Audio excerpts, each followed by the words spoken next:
we talk a lot on a weekly basis here about celebrity endorsement. You obviously are absolutely passionate about the product and how good it is. Is there anybody back in Jamaica that you can convince to back the World Cup bid? I know that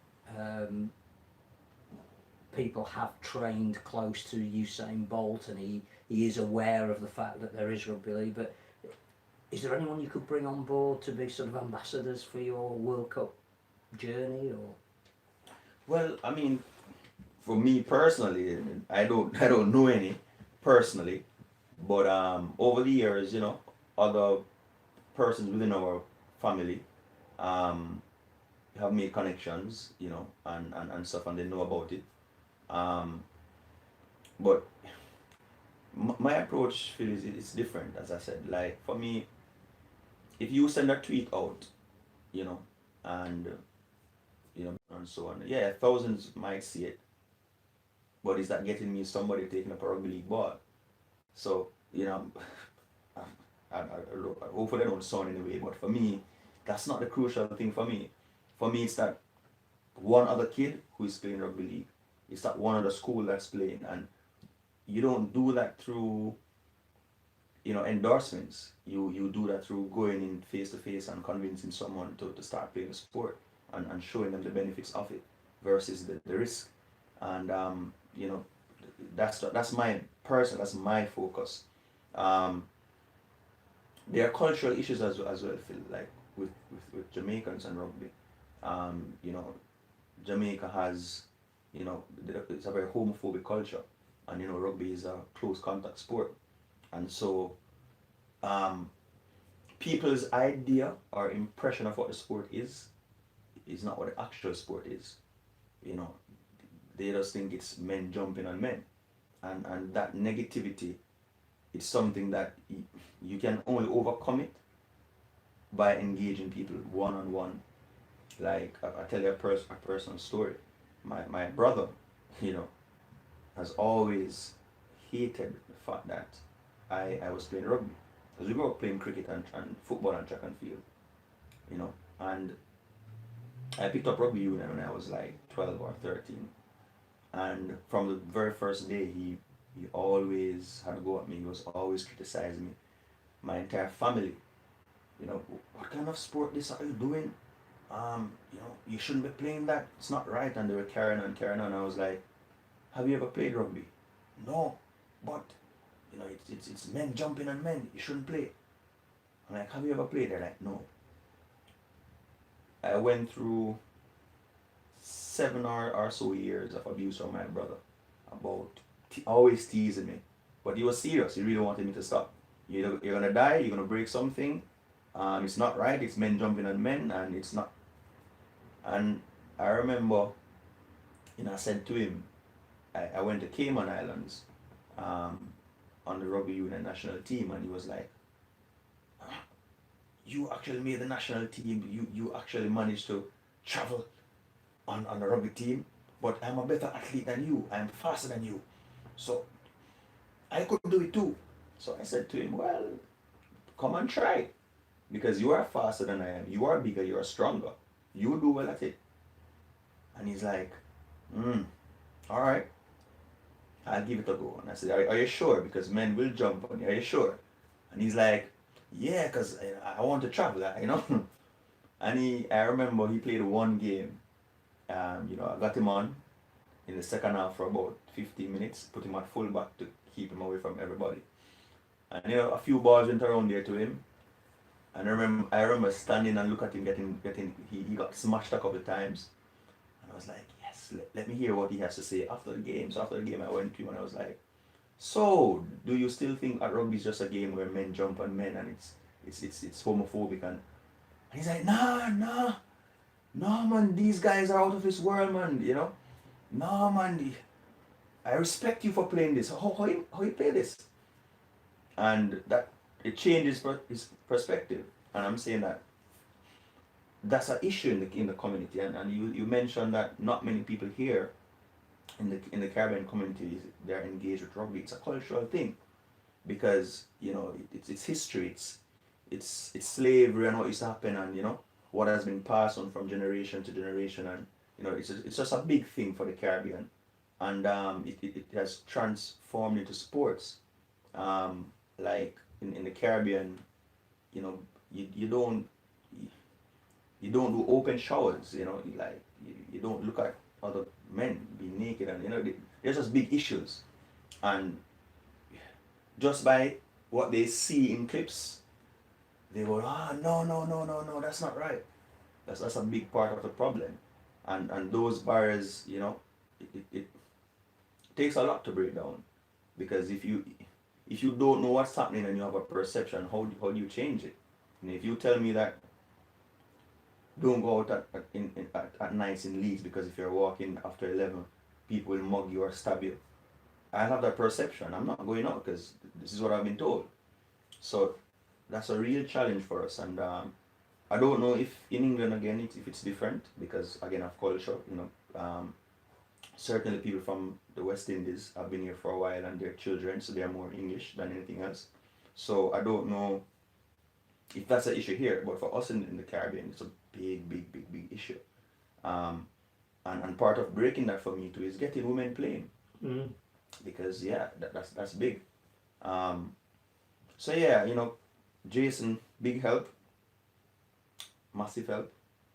You know, really, I'm really happy to have him on board with Alex. It has lifted what we've been doing, and I think I don't know what the answer is in terms of 7,000 people came out. I'm sure that a couple of, you know, a decent amount of that were people of West Indian heritage. They were. How do you get them to another game? You know, how do we get them to a Leeds Rhinos game? You know, I don't know, because again, it's a cultural thing. It's a tough one. And one of the other things I was going to mention, I'm conscious of the fact that you've spoken for nearly an hour and a half, just captivated by every word. The history of rugby league, particularly in the north of England, is we've always been at our best in deprived areas. That where we are our strongest and where family actually means something, community means something, is that we've been the sport that has been able to get into communities that are neglected in many ways and that other sports don't take the time and trouble to. There are areas like that in and around Kingston. Could rugby league, cultural differences aside, be the sport that starts to break down the barriers and gives those that feel the most disenfranchised with life an outlet? Because, as you say, once you try it, that physical element is actually what people enjoy the most. And it's almost as if the Jamaican nation and the deprived and difficult areas where the gangs operate the most could benefit the most from a sport like rugby league. Or is that naive to think that way? No, it's not. It is actually something that we consciously approach. You know, we approach that process to engage these difficult communities. I told you that the very first game of rugby league, no, well, I was telling Alex, sorry, today, that the first game of rugby league in Kingston was played in Olympic Gardens. They had a team, and Olympic Gardens is one of the baddest areas in Kingston. Like, the first game of rugby league, no joke, field is in the middle,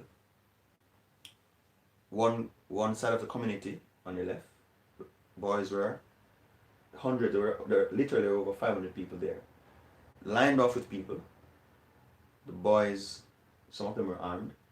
The other end, because they were at, you know, war, quote unquote, with each other. They had their guns on them as well, and the Olympic team was playing in the middle against Vauxhall. That's the first game, and many of the boys who played in that first game, you know, were gangsters. We knew this. You know, we had one of them. He died, you know, in bad circumstances, because he got in the game for about 3 or 4 years, and you know, kept him off the street a lot. But as the team began to disintegrate, you know, he went back out in the streets, and then he died. So there's a lot of that goes on. Personally, I know quite a few players who are, you know, were involved in gangs, or their families, and rugby league has been their savior. Sports in general, I mean, that is what it does. In several of our schools, such as Cedar Grove Academy, BB Coke, and Old Harbor High, the reason the programs were approved by the principal is because they are intervention programs. So all the kids who are in gangs and who are having problems, they are channeled to the team. So either you get suspended, or you join the team, or you go to training. And even at my school, I remember years ago, Calabar High School, that's how many of the boys went on the team. Detention, with your troublemaker, detention, suspension, or go play rugby to get the aggression out. So yeah, definitely. Right now, we just welcome back the 7th team to the NCC, West Kingston. West Kingston Hyenas, and a lot of those boys are from Denham Town and Tivoli Gardens, and though arguably those are the most violent communities in Kingston right now, and it's just something else engaging them, because first it is a time issue that they're always late, because kids have to go. They have to take a circuitous route, a safe route, literally to leave their homes, some of them. So they're always late. They come, and some might be from different areas. So you'll have teammates who they are at odds, their lanes or streets are at odds, and they're on the same team. Sometimes they got each other on the field, So it's been interesting because, we had them a few years ago, and they folded midway the season because of disciplinary issues. We actually went down into their community to play for the first time, and that was a real eye opener for members of the, it was doing the park at the time, and they stopped. Midway they stopped. This time around they went through the entire season and they played. They entered the knockout and they were supposed to play in the 3rd place. They didn't show up for the 3rd place though. But as I said to persons back home, this is what we want, because when these kids are at rugby league on a Saturday, at least for 3-4 hours, we know they're in a safe environment. Some of them are asking about the national team and stuff like that, so they're energized. So it's definitely a sport that it's for everybody, because you have some guys who are uptown, as we would call it, quote unquote educated people, but as in we would say in Jamaica, it's a ghetto youth sport as well. Many of the players are from deprived communities. Many have been in gangs. Some may still be in gangs. But our mandate is to push respect, push discipline. If you look at our match official shirt now, it's at back, it's respect. And we just try to use the sport to engage and to teach us as much as we can good values, and that's what we want to continue to do. And some of the best players are from these areas because they're absolutely fearless. So yeah.